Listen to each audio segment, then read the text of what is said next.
بسم اللہ الرحمن الرحیم۔ آج ہم بات کریں گے برائی کا بدلہ اچھائی سے دیجیے۔ آپ لوگوں سے میل جول رکھتے ہیں تو اکثر ایسا ہوتا ہے کہ لوگ آپ سے اپنی مرضی کا سلوک کرتے ہیں۔ عام طور پر ان کا رویہ آپ کی مرضی کے مطابق نہیں ہوتا۔ ضروری نہیں کہ آپ کسی سے مسکراتے چہرے کے ساتھ ملیں تو وہ بھی جواباً آپ کا استقبال خندہ روئی سے کریں، بلکہ بعض افراد بدگمانی کا شکار ہو کر طیش میں آ جاتے ہیں اور پوچھتے ہیں آپ کیوں ہنستے ہیں۔ یہ بھی لازمی نہیں کہ آپ جس شخص سے لطافت بھرے لہجے میں بات کریں، اس کی تعریف کریں یا اس کی ہاں میں ہاں ملائیں، وہ آپ سے بھی یہی طرز عمل اختیار کرے۔ اللہ تعالیٰ نے رزق کی طرح اخلاق و عادات بھی تقسیم کر رکھی ہیں۔ اس سلسلے میں ارشاد ربانی ہے، اچھائی اور برائی برابر نہیں، برائی کو اس نیکی سے دفع کرو جو بہترین ہے، تو یکایک وہ شخص جس کے اور تیرے درمیان عداوت ہے ایسا ہوگا جیسے ولی دوست ہے۔ کچھ لوگ ایسے ہوتے ہیں جن کی بد مزاجی کا نہ کوئی حل ہوتا ہے اور نہ اصلاح ہی کا کوئی طریقہ ان کے بارے میں کارگر ثابت ہوتا ہے۔ ایسے افراد سے نمٹنے کا طریقہ کار یہ ہے کہ یا تو ان کی بد مزاجی صبر سے برداشت کی جائے یا انہیں خیر آباد کہہ دیا جائے۔ حقیقت یہ ہے کہ اشخب نامی ایک آدمی کسی تاجر کے ہمراہ سفر پر روانہ ہوا۔ تاجر نے ہر خدمت انجام دی، اپنے اور اشخب کے تمام کام وہ خود کرتا، سامان اتارتا، جانوروں کو پانی پلانا، لکڑیاں جمع کرنا، کھانا بنانا اور اس جیسے دیگر چھوٹے موٹے کام وہی کرتا رہا اور اکتاہٹ کا شکار ہو گیا۔ واپسی پر وہ ایک جگہ دوپہر کا کھانا کھانے اترے۔ اشخب اطمینان سے زمین پر لیٹ گیا اور آرام کرنے لگا۔ تاجر نے سارا سامان اتارا اور اشخب سے مخاطب ہو کر کہنے لگا، اٹھو لکڑیاں جمع کرو، میں گوشت بناتا ہوں۔ اشخب نے جواب دیا، واللہ میں تو سفر کی تھکاوٹ سے چور ہوں۔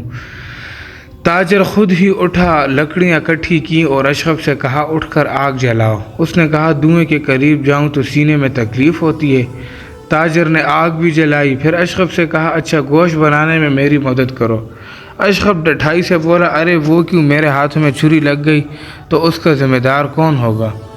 تاجر نے اکیلے گوشت بنایا۔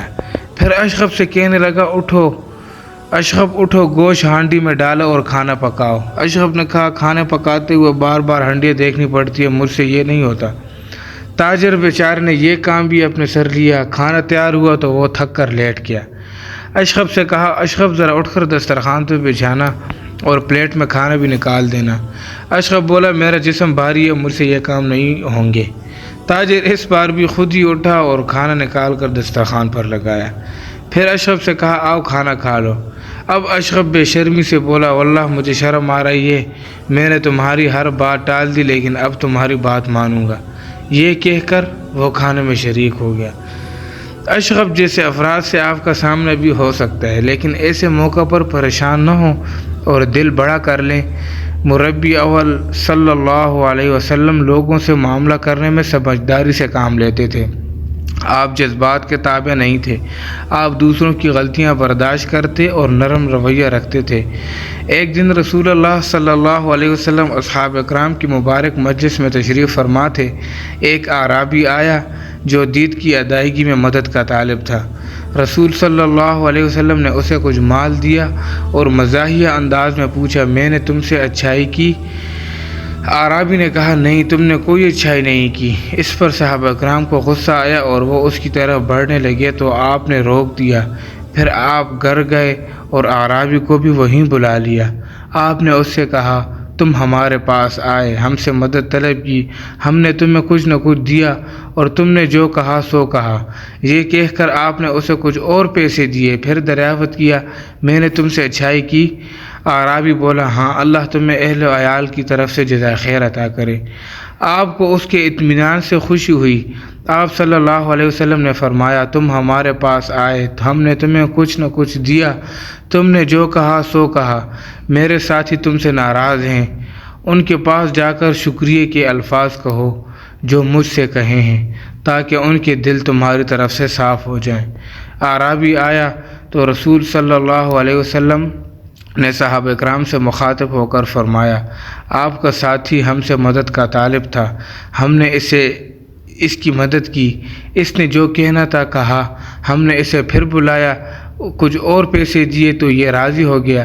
یہ کہہ کر رسول صلی اللہ علیہ وسلم اعرابی کی طرف متوجہ ہوئے اور دریافت کیا، کیوں ٹھیک ہے نا؟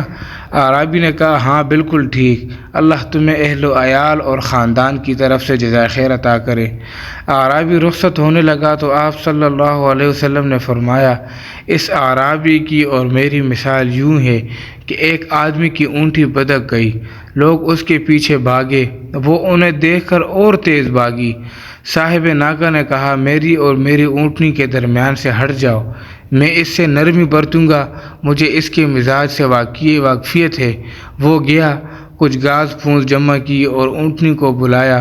اونٹنی دوڑی آئی، اس نے اونٹنی پر پالان باندھا اور اطمینان سے اس پر بیٹھ کر چل دیا۔ اعرابی نے جو تلخ کلامی کی، اس پر میں نے آپ لوگوں کی بات مانتا تو وہ آگ میں جاتا۔ نرمی جس شے میں ہو اسے زینت بخش دیتی ہے، اور جس چیز سے نرمی نکال لی جائے وہ بدنما ہو جاتی ہے۔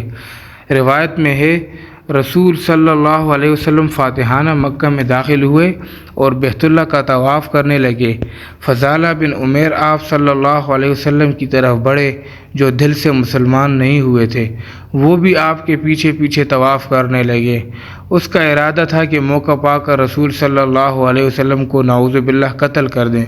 وہ آپ کے قریب آئے تو آپ نے انہیں دیکھ لیا، آپ ان کی طرف متوجہ ہوئے اور کہا، کیا فضالہ ہو؟ انہوں نے جواب دیا، جی یا رسول اللہ فضالہ ہوں۔ آپ نے دریافت کی، تمہارے دل میں کیا بات آئی تھی؟ فضالہ نے کہا، کچھ نہیں، میں تو اللہ کا ذکر کر رہا تھا۔ رسول اللہ صلی اللہ علیہ وسلم ہنس پڑے اور کہا، استغفر اللہ۔ فضالہ کہتے ہیں، پھر رسول صلی اللہ علیہ وسلم نے اپنا ہاتھ میرے سینے پر رکھا تو میرا دل پرسکون ہو گیا۔ ابھی رسول صلی اللہ علیہ وسلم نے اپنا ہاتھ نہیں ہٹایا تھا کہ مجھے محسوس ہونے لگا کہ دنیا میں آپ سے بڑھ کر مجھے کوئی عزیز نہیں۔ اس کے بعد فضالہ گھر کی طرف روانہ ہوئے۔ راستے میں انہیں وہ عورت ملی جس سے ان کی دوستی رہی تھی۔ عورت نے انہیں دیکھتے ہی کہا، فضالہ آؤ، ہمارے پاس بھی بیٹھ جایا کرو۔ فضالہ نے نفی میں جواب دیا۔ اس نے کہا، آؤ باتیں کریں۔ میں نے کہا، نہیں، اللہ اور اسلام تمہاری یہ بات نہیں مانتے۔ بعد کے دنوں میں فضالہ بہت اچھی طرح مسلمان ثابت ہوئے۔ رسول اللہ صلی اللہ علیہ وسلم لوگوں سے درگزر کر کے ان کے دل جیت لیتے تھے۔ بس اللہ تعالی ہم سب کو بھی عمل کرنے کی توفیق عطا فرمائے۔